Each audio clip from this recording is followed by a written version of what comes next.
আলাইকুম। সবাই কেমন আছেন? আমরাও আলহামদুলিল্লাহ। প্রতিদিনের মতো আমি মরিয়ম রূপা আপনাদের মাঝে আরও একটি ব্লগ শেয়ার করছি। আশা করছি আপনাদের সবার ভালো লাগবে। আজ শুক্রবার, ছুটির দিন। ঘড়িতে বাজে 7:30 কি 8টা। মা ছেলের ঘুম থেকে ওঠা হয়ে গিয়েছে। ঘুম থেকে উঠেই ছেলের বায়না, সে পিঠা খাবে। তার জন্য তার পছন্দের পিঠা প্যানকেক বানিয়ে দিতে গিয়েছিলাম, কিন্তু কাইটা একটু শক্ত হয়ে যায়। ভাবলাম যে ডিমের বড়ার মতো করে ফেলি। কি করতে গিয়ে কি করে ফেলেছি।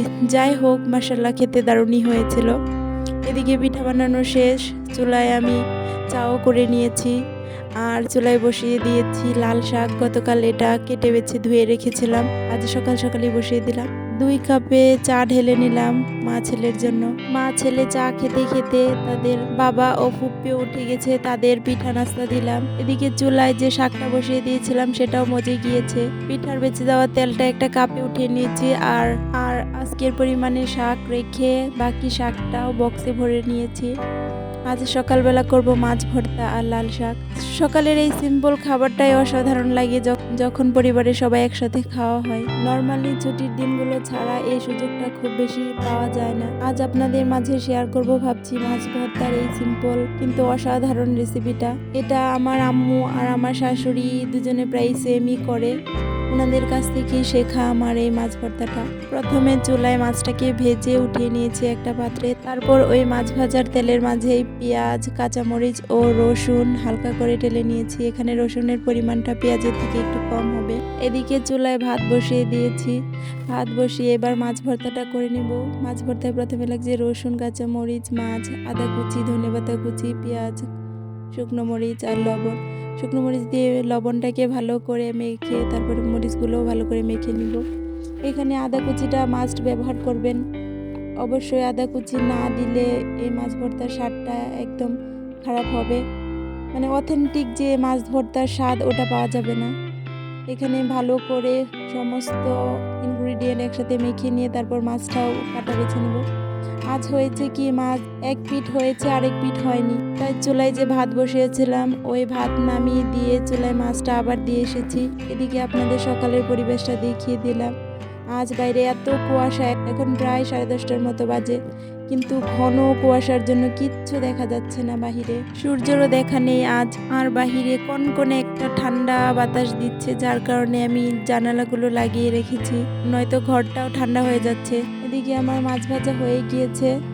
এবার ভর্তার পেঁয়াজ রসুনের সাথে মিশিয়ে নিব। এখানে আমি কাঁটাটা সুন্দর করে বেছে নিচ্ছি।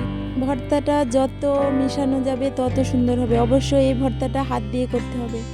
হাতে মাখা এই ভর্তাটা খেতে অসাধারণ লাগে। আজ আমি আরেকটা ভুল করেছি, আমার এখানে আরও মাছ থাকলে ভালো হতো। যাই হোক, এটা খেতেও খারাপ হয়নি।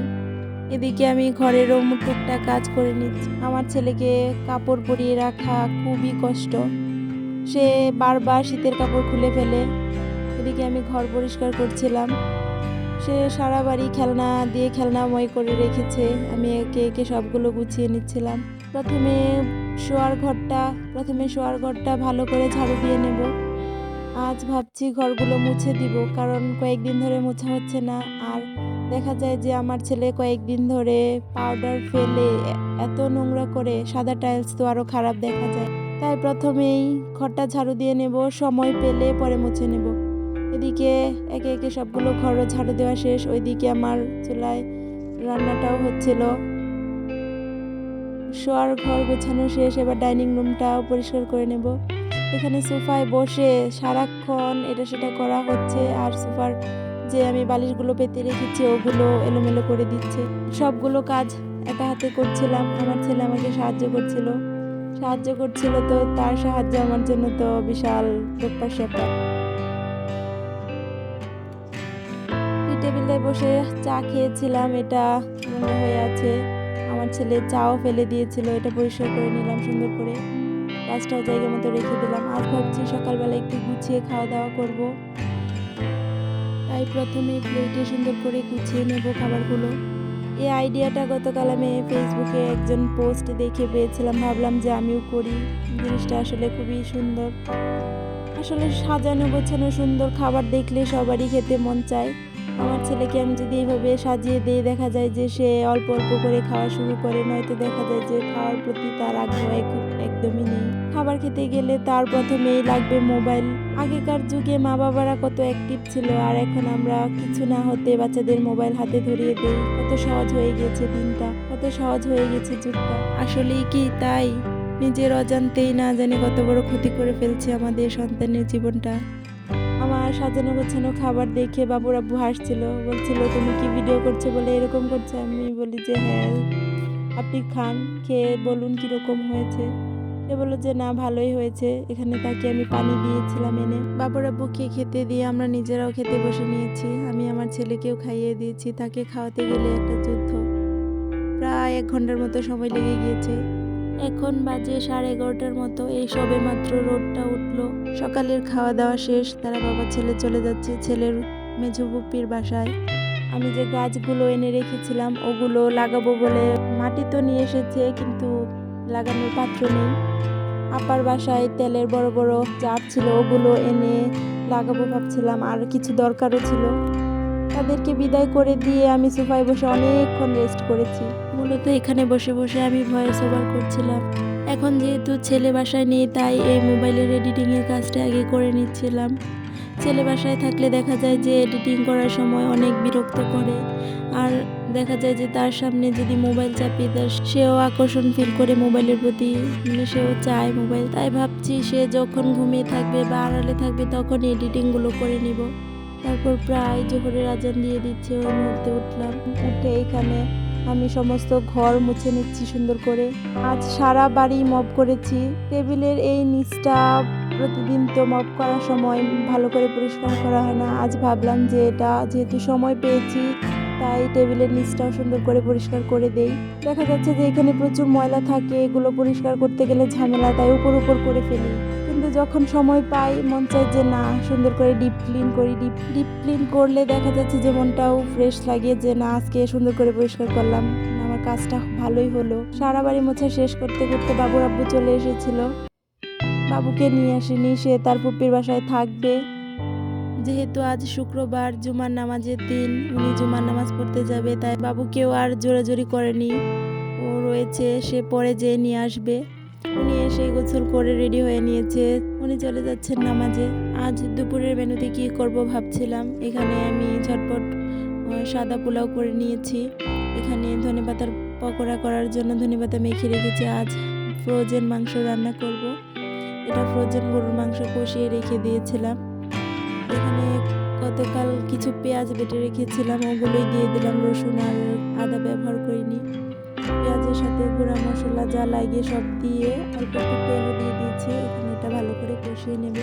আমি রান্না করতে করতে বাবুর আব্বু নামাজ থেকে চলে এসেছে। উনি আজ জিলাপি নিয়ে এসেছিল, জিলাপি খাচ্ছিলাম আর রান্না করছিলাম। কষানো হয়ে গেলে এতে কেটে রাখা আলু দিয়ে দেবো। আলুগুলো দেশি আলু ছিল, আগে সিদ্ধ করে নিলে ভালো হতো, কিন্তু আমি করিনি। এখানে আমি অল্প একটু জিরার গুঁড়াও ব্যবহার করে নিলাম। মশলাটা ভালো করে কষানো শেষ, এবার একটু পানি দিয়ে দিব। পানি দিয়ে ফুটিয়ে নিব অল্প একটু। যখন এটা তেল ছেড়ে দিবে, তার মাঝে ফ্রোজেন মাংস, আলু সব ভালো করে দিয়ে মাংস আলু সব দিয়ে ভালো করে কষিয়ে নেব। মাংস কষিয়ে রেখে দিলে পরবর্তীতে রান্নার সময় সময়টা একটু বাঁচে। রান্না করতে করতে বাবুর আব্বু যেহেতু এসে গিয়েছিল, তারও ক্ষুধা লেগে গিয়েছে। এখানে রান্নাটা আমি ভালো করে শেষ করতে পারিনি, তার কাছে রেখে চলে গিয়েছিলাম গোছলে।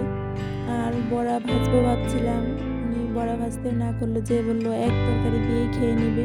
আমি ওনাকে রান্না করতে বলে যেহেতু গোছলে চলে গিয়েছিলাম, এসে দেখি উনি খেয়ে নিয়েছেন। আপা ফোন দিয়েছিল বাবুকে যেয়ে নিয়ে আসতে, সে আর চলে আসতে চাইছে, তাই উনি চলে যাচ্ছেন বাবুকে আনতে।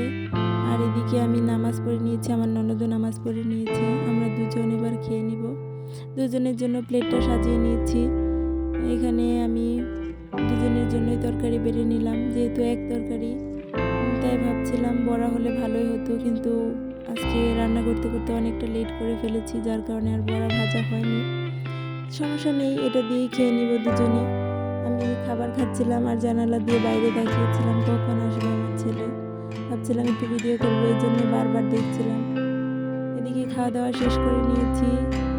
তারপর গ্যাসের চুলাটাও মুছে নিলাম। এখানে বাসনগুলো রেখে দিয়েছিলাম খাওয়া দাওয়ার পরে, ওগুলো ধুতে থাকবো আমি। ধুতে ধুতে দেখা যাবে যে ছেলে চলে এসেছে, দৌড়ে যাবো জানালায় তাকে ভিডিও করা যায় কিনা দেখার জন্য। এখানে ছেলের জন্য দুধটাও জাল দিয়ে নিয়েছি, কারণ এসেই খেতে চাইবে। আপা ফোন দিয়ে বললো যে দুপুরবেলা ওকে খাওয়া দাওয়া করে ঘুম পাড়িয়ে দিয়েছিলাম, তারপর আর ক্যামেরা অন করা হয়নি। সন্ধ্যাবেলা তার ঘুম ভাঙার পর কিছু একটা খাবে, তো কী খাবে ভাবতে ভাবতে মনে হলো ওই দিন যে চিপসের প্যাকেট নিয়ে এসেছিলাম ওটা তো ধরাই হয়নি, আজ ওটাই ভেজে দিলাম। এটা দেখে সে মহা খুশি, সে এখানে তার 5টা আঙুলে 5টা ঢুকিয়ে খাচ্ছিল। এটা দেখে আমারও শৈশবের কথা মনে পড়ে গেল। আজকের ভিডিওটা এই পর্যন্তই। এতক্ষণ যারা আমার এই ভিডিওটি দেখলেন, ভিডিওটি যদি একটু ভালো লেগে থাকে তাহলে লাইক এবং কমেন্ট করে দিবেন। আমার ইউটিউব চ্যানেল ও ফেসবুক পেজটি ফলো করে দিবেন। সবাইকে ধন্যবাদ। আল্লাহ হাফেজ।